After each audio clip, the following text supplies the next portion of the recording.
요즘 어, 미국을 중심으로 세계가 많이 시끄럽습니다. 또 내일은 중국이 또 미국을 상대로 관세를 또 부과하겠다. 이렇게 돼서 또 경제 전쟁이 또 시작될 가능성이 큽니다. 어, 또 이스라엘의 일부 땅을 또 미국이 또 차지하겠다 이런 이야기들로 또 온통 시끄럽습니다. 그러다 보니까 우리나라 언론들이 불안해지기 시작을 하죠.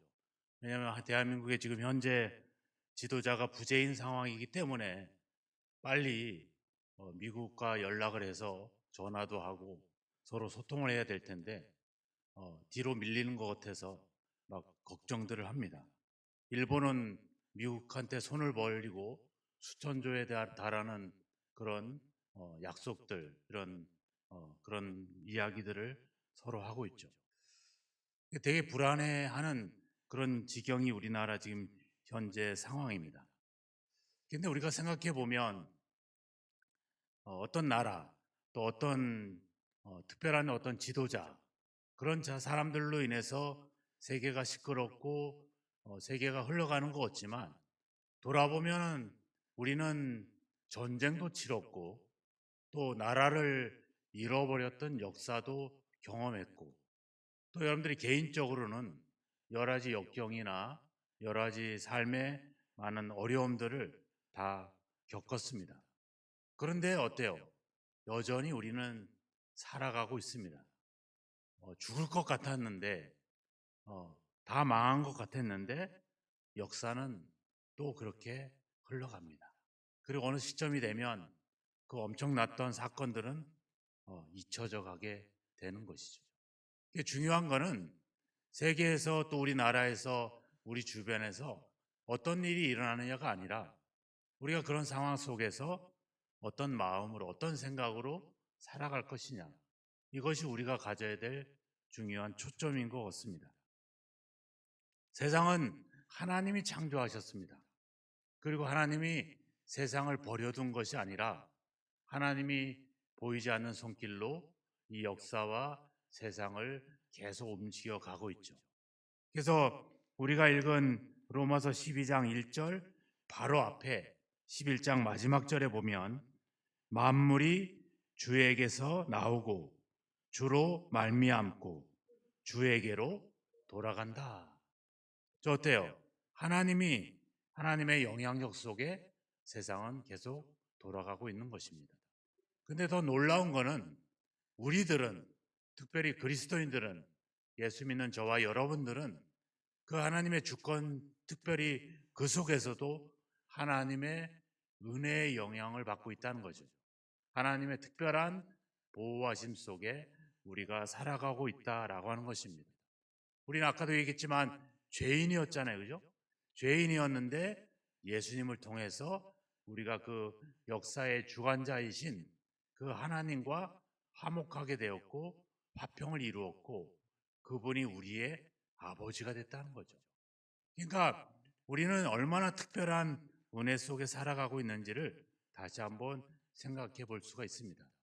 그렇다고 하면 우리는 이런 역사 세상을 주관하시는 하나님의 주권 그것도 하나님의 은혜와 사랑을 입은 우리가 그러면 어떻게 이 세상을 어떤 마음으로 어떤 생각으로 살아가야 되느냐 이건 항상 우리가 고민해야 되는 그런 문제인 줄로 믿습니다.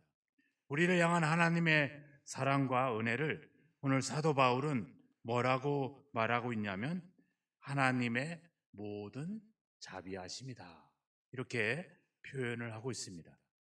바로 하나님의 은혜를 총체적으로 정리한 그런 표현이다 이렇게 말할 수 있죠. 우리는 하나님의 자비하심을 받은 사람들이다. 그러니까 뭐 어떻게 하라는 거예요? 너희 몸을 거룩한 산 제물로 드려라. 이렇게 사도는 우리에게 말하고 있습니다. 명령하는 것이 아니죠. 뭐라고 하고 있어요? 너희를 권하노니, 권면하니, 격려하고 간청하니 이렇게 말합니다. 명령하지 않습니다. 이게 중요합니다.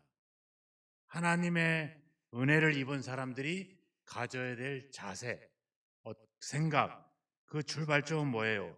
너희를 권하노니. 명령하거나 억지로 하거나 시켜서 하는 것이 아니라 뭐예요? 자발적으로 살아가야 된다라고 하는 것입니다. 바로 바울이 뭐라 그래서 우리를 형제들아 이렇게 말하고 있잖아요. 특별히 그리스도 교회는 우리가 목사님, 장로님 뭐 이렇게 부르긴 하지만 미국이나 이런 교회에서는 형제님, 자매님 이렇게 부릅니다. 그러니까 우리가 하나님의 은혜를 입고 형제, 자매가 됐잖아요. 이 말은 뭐예요? 서로가 동등하다는 거죠. 동등하니까 뭐예요? 명령하거나 시키는 것이 아니라 권하는 거죠. 격려하고 요청하고 부탁하는 것입니다. 우리의 삶의 자세가 이러한 사도의 마음, 사도의 생각이 우리에게 필요한 것입니다. 우리는 권하지 않죠. 명령하죠. 목사가 시키면 여러분들 순종합니다. 왜? 목사 말을 거스르면 벌 받을 것 같아요. 근데 벌 받지는 않습니다. 네. 목사들이 이렇게 말을 해서 그렇지 벌 받는 건 아닙니다. 부탁하는 거죠. 성도가 성도에게, 어른이 아이들에게, 부모가 자녀에게 이야기할 때 세상은 명령하고 그러지만 우리 그리스도인들은 어때요? 권해야 되는 것이죠. 네. 권하는 마음, 그런 마음이 여러분들이 있기를 주의 이름 축원합니다. 자, 사도 바울이 우리에게 간절히 부탁하는 내용은 바로 뭡니까? 너희 몸을 하나님이 기뻐하시는 거룩한 산 제물로 드려라. 산 제물로 드려라. 제물이라고 하는 게 뭐예요? 제물이 희생해서 상대 사람을 구원하는 겁니다. 속죄하는 겁니다. 제물은 그냥 죽는 거예요. 소나 옛날에 구약 시대에 소나 양이나 염소나 비둘기나 이런 것들이 제물로 바쳐질 때 그것들이 죄가 있어 죽은 겁니까? 아니잖아요. 인간의 죄 때문에 희생을 당하는 것이 제물입니다. 그래서 산 제물로 드리라는 말은 뭐예요? 바로 희생, 헌신 이런 것들을 우리에게 말하는 것이죠. 우리가 하나님의 은혜의 영향 속에 살아간다면 우리도 하나님처럼 바로 헌신의 삶을 살아야 된다는 거죠. 하나님도 희생을 했잖아요. 뭐를?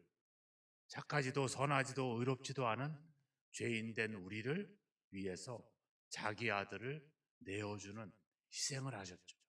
예수님도 그랬잖아요. 자기 몸을 십자가에 죽이는 것으로 희생을 했죠. 그럼 우리는 그런 하나님의 은혜를 입었던 그런 형제들이 됐다면 우리도 당연히 그런 헌신적, 희생적 삶을 살아가야 된다는 겁니다. 여기서 거룩한 산 제물로 드려라. 이 말을 사도는 딱 정리합니다. 한마디로. 이는 너희가 드릴 영적 예배다. 우리가 하나님의 은혜를 입고 살아가는 우리의 삶의 가장 그런 그리스도인다운 삶의 방식이 바로 뭐다? 영적 예배다.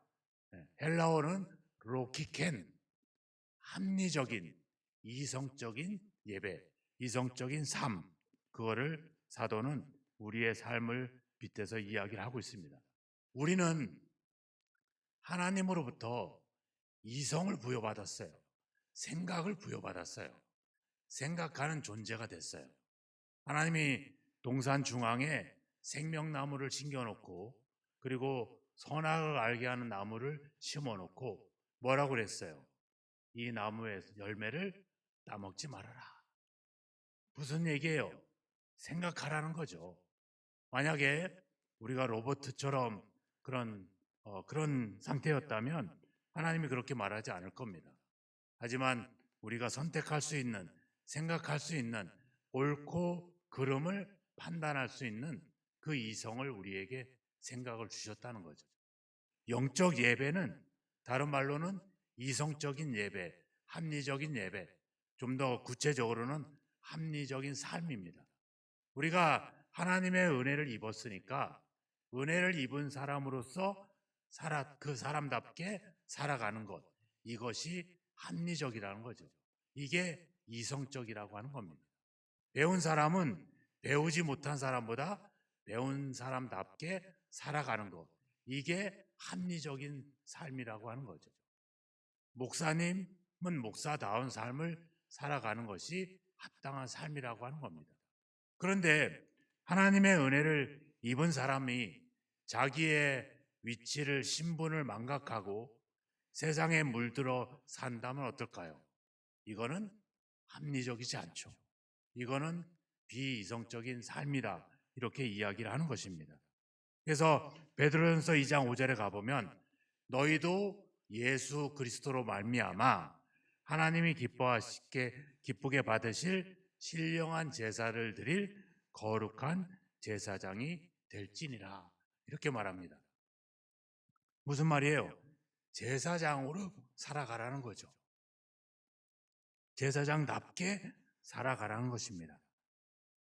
2절에 보시면 너희는 이 세대를 본받지 말아라, 이렇게 말하고 있죠.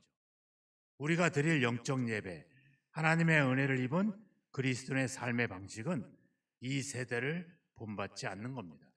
하나님이 이스라엘 백성들을 애굽에서 탈출을 시켜서 약속의 땅으로 들어갈 때 이렇게 이야기합니다.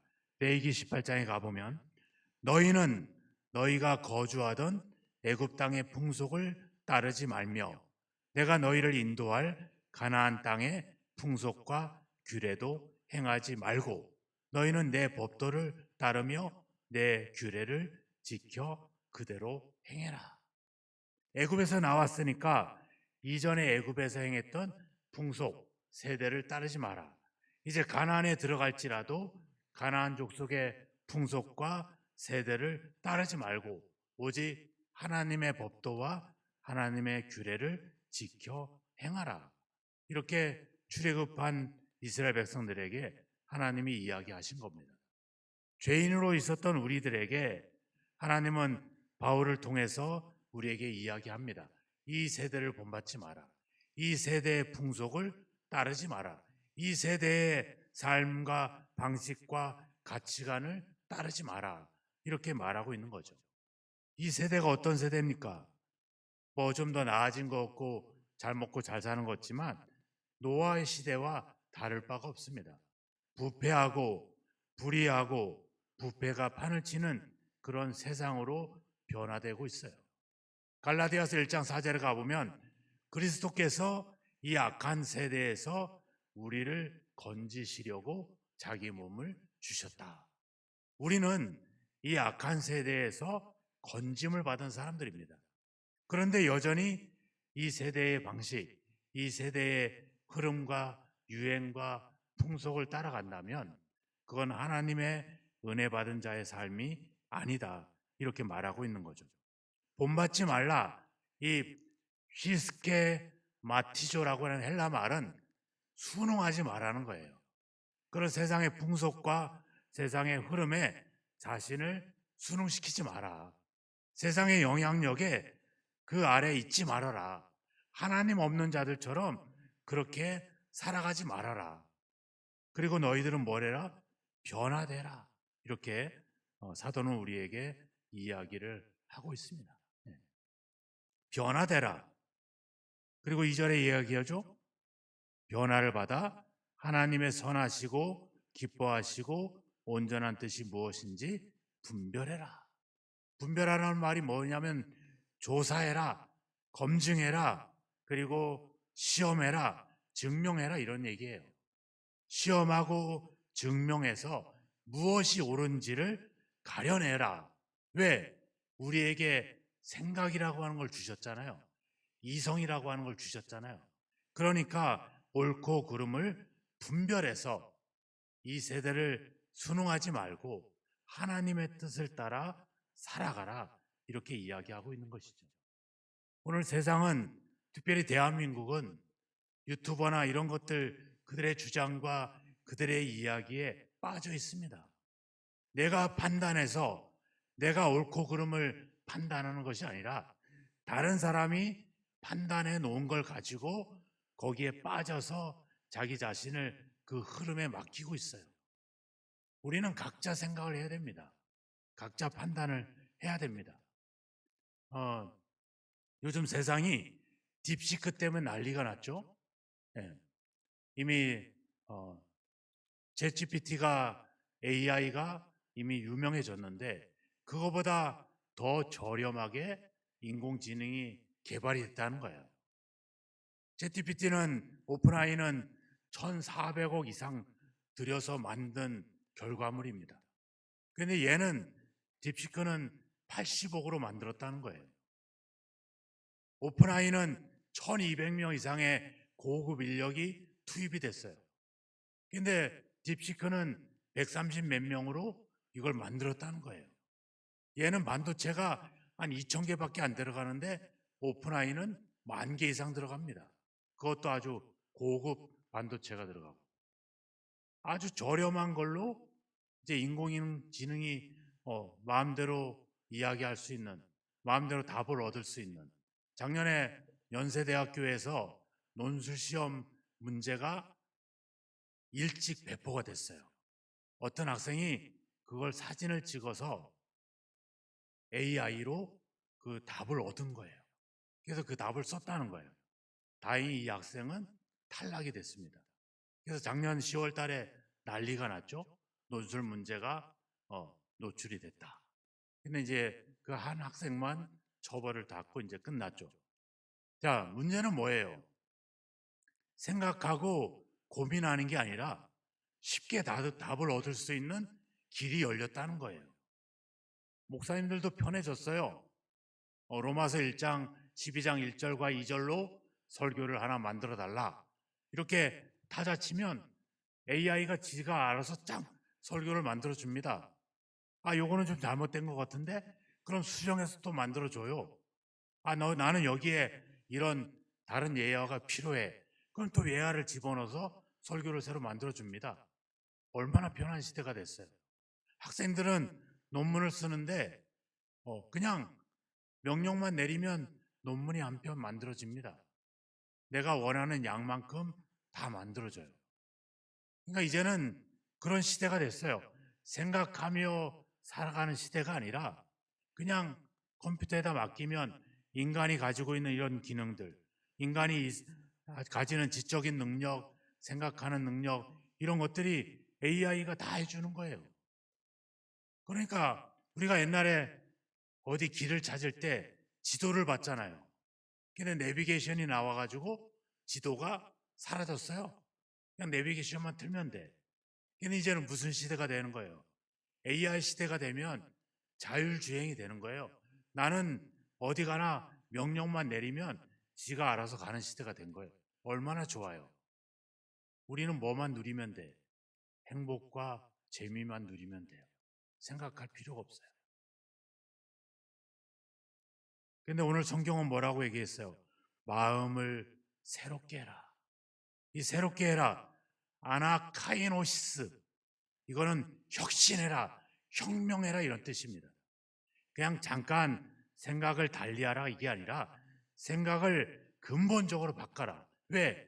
우리는 죄의 종이었고 사망의 종로 됐던 우리가 이제는 뭐예요? 의의 종이 됐고 이제는 하나님과 함께 왕이 됐어요. 전에는 종이었는데 이제는 왕이 됐어요.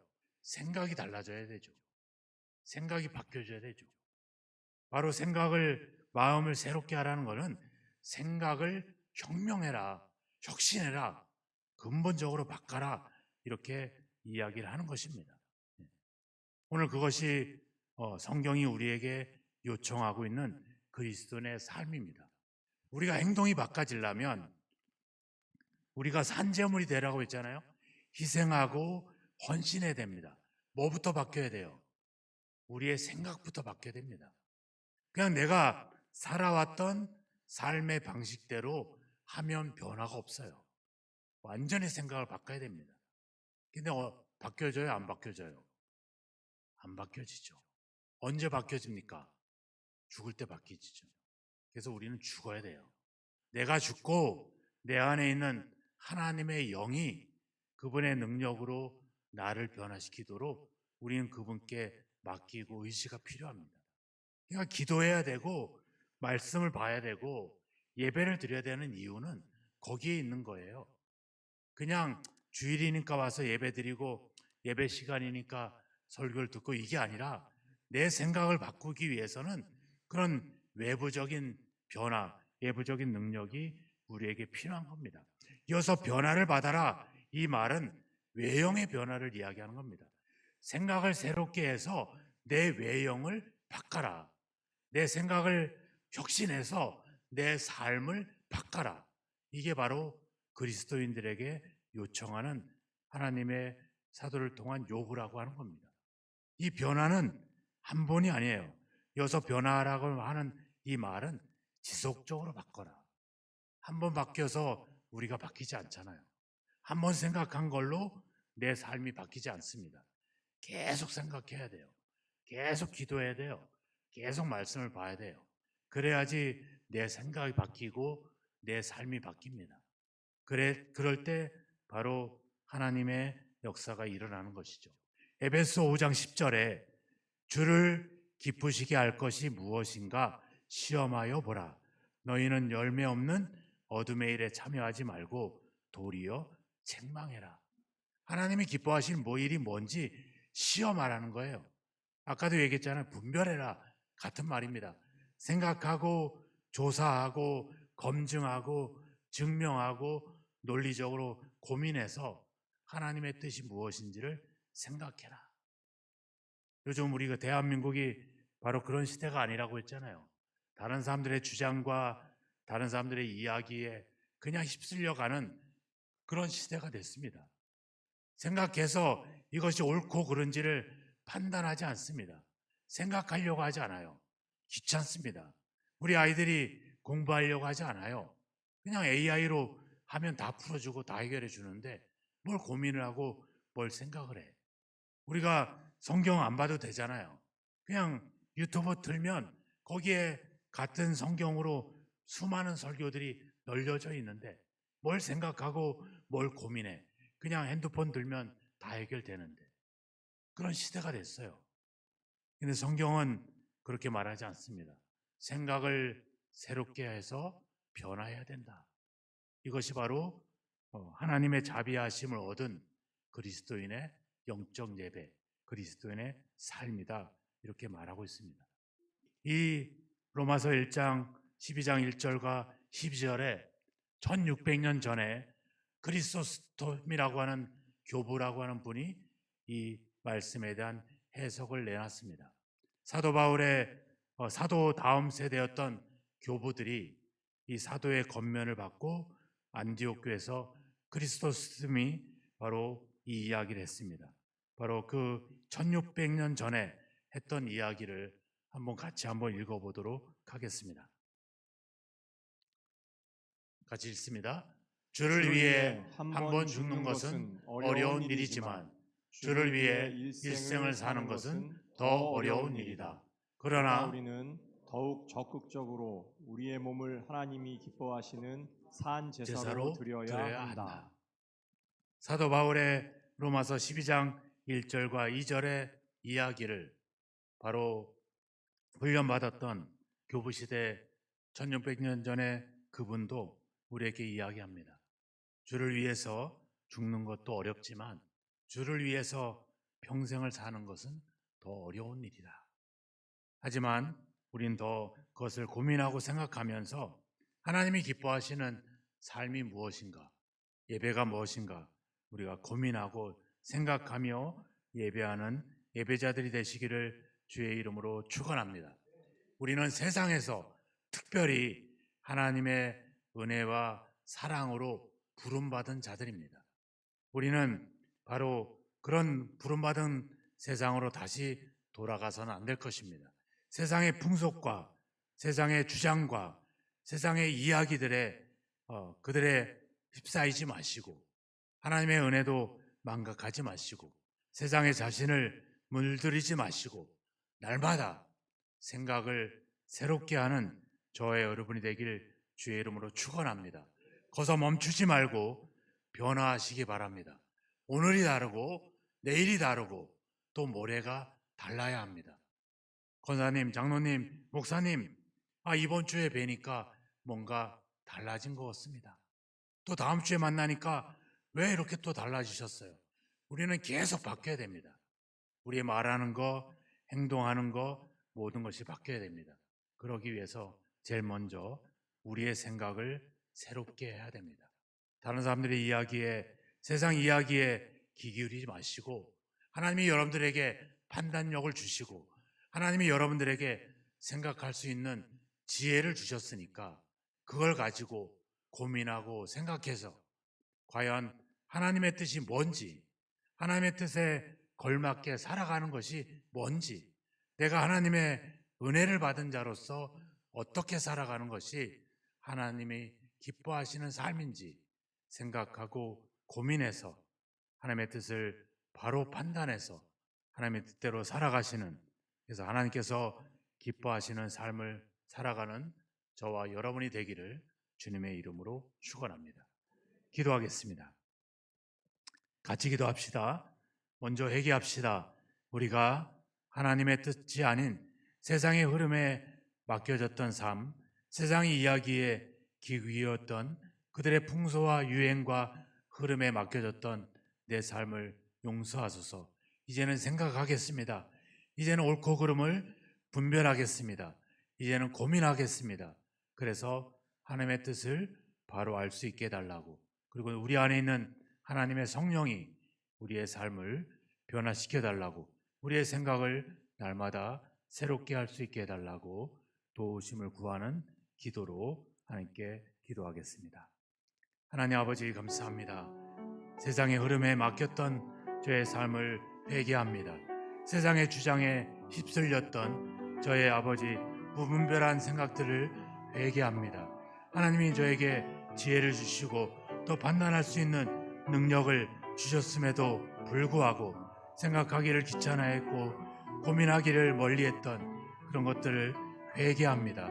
이제 아버지 주를 위해 우리가 일생을 살아가야 될 텐데 하나님 아버지 우리가 아버지 올바른 생각을 가지고 올바른 분별력을 가지고 살아가기를 원합니다. 아버지 주여 사람들에게 휩싸이지 않게 하소서. 세상의 주장에 가짜에 휘말리지 않게 하소서. 우리에게 주신 말씀과 그 말씀을 묵상하며 고민하며 생각하며 그래서 올바른 판단으로 행하게 하여 주시옵소서.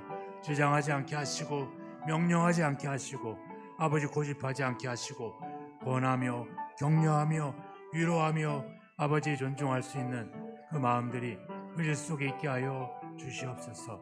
그래서 우리의 삶이 하나님이 기뻐하시는, 하나님이 원하시는 선하시고 온전하시고 기뻐하시는 삶이 되도록 우리를 이끌어 주시옵소서. 주님을 의지합니다. 하나님 감사합니다. 우리에게 생각할 수 있는 능력을 주시고 우리가 판단할 수 있도록 삶의 여러 가지 경험과 지혜를 주신 것을 감사합니다.